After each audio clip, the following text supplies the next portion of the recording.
Cada vez más gente consume noticias de CNN que de cualquier otra fuente.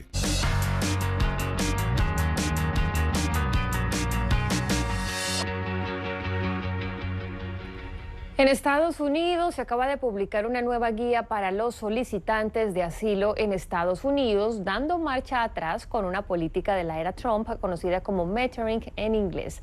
El Departamento de Seguridad Nacional anuló la norma que limitaba la entrada de indocumentados a través de los puertos de entrada legales.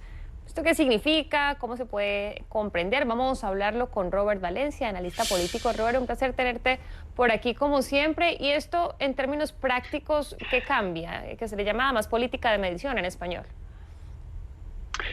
Buenos días, Jennifer. Buenos días a todos los televidentes. Bueno, ¿qué significa esto? Eso es una muy buena pregunta, porque todavía existen algunos entresijos dentro de esta medida, en la cual, pues, por lo menos lo que se sabe, o por lo menos lo que podemos determinar, es que se está tratando de humanizar un poco el tema migratorio, que lamentablemente bajo la administración Trump y pasadas administraciones, pues no se le ha dado el lugar que se merece a muchos migrantes que llegan a Estados Unidos en busca de una mejor vida. Precisamente lo que se estaba buscando es consagrar el derecho a la petición de asilo, que está no solamente consagrado como un derecho internacional, sino también consagrado en la Declaración de Derechos Humanos de la ONU del año 48. Podría facilitar un poco el ingreso de los inmigrantes a solicitar su asilo, pero hay un gran pero aquí, y es el hecho de que el presidente de la administración todavía puede deportar a estas personas que solicitan asilo bajo el título 42.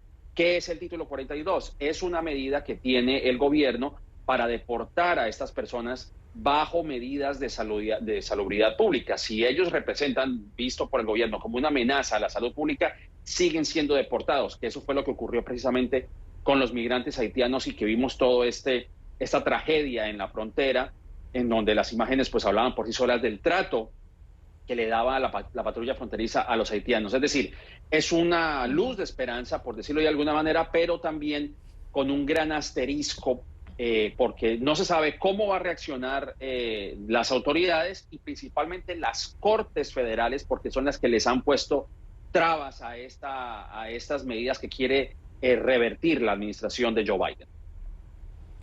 Entonces, sí te entiendo. Aún, por supuesto, bajo este título 42 existe la potestad de que se deporte a estas personas, pero ahora sí pueden hacerlo de manera física en los puertos legales, llegar sin documentos y solicitar el asilo de manera presencial en Estados Unidos, en puertos de Estados Unidos. Mi pregunta es, ¿esto cómo se conjuga con la política de permanecer en México, que todavía, entiendo, está siendo efectiva?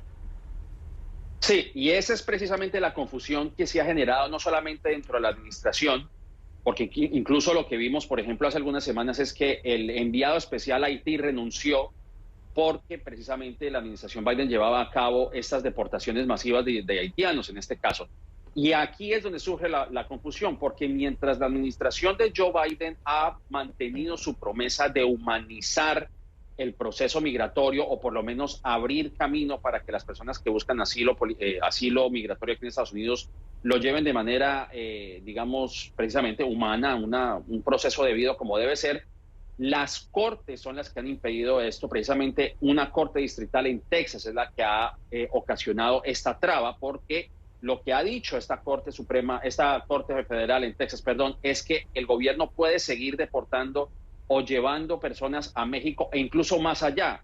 Estamos hablando de países centroamericanos e incluso suramericanos, lo que le impide al gobierno de Joe Biden hacer este tipo de reversiones en las leyes. Es decir, existe la voluntad política, pero a nivel de judicial es lo que le impide. Y de hecho, la Corte Suprema se hizo al lado, digamos, de la decisión del juez de Texas, que le impide al presidente destituir o por lo menos desmantelar la ley de Remain in Mexico o de quedarse en México. Es decir, aquí hay una pugna entre la rama ejecutiva y la rama judicial, que es lo que ha ocasionado precisamente esa confusión a la cual tú te refieres. Y estaba leyendo un dato, Robert, del gobierno mexicano que decía que se había alcanzado un nuevo máximo histórico de solicitudes de asilo. Más de 100.000 hasta octubre. Migrantes de Haití y Honduras son los que más están solicitando y esto obviamente también tiene una afectación con Estados Unidos. Mi última pregunta, cuando se hizo esta política bajo la era de Trump, decía el entonces presidente que el sistema de asilo estaba lleno, entonces que no se podía hacer nada más acá. ¿Qué es que un sistema esté lleno? ¿Cómo es el sistema de asilo aquí en los Estados Unidos?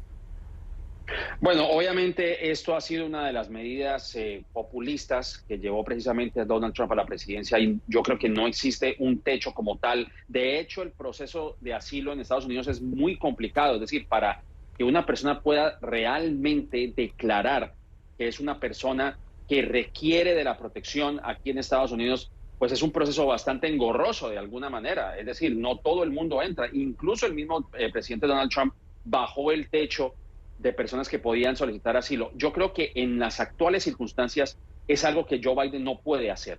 Primero, porque no solamente estamos hablando de la crisis que ha vivido Haití y que se gestó precisamente en Estados Unidos, porque hay que decirlo, muchas de la crisis migratoria o la crisis migratoria que quieren, digamos, pintar aquí en Estados Unidos, de alguna manera ha sido ocasionada por Estados Unidos. El caso de Afganistán es uno. Muchas personas ahora están tratando de buscar asilo político desde Afganistán.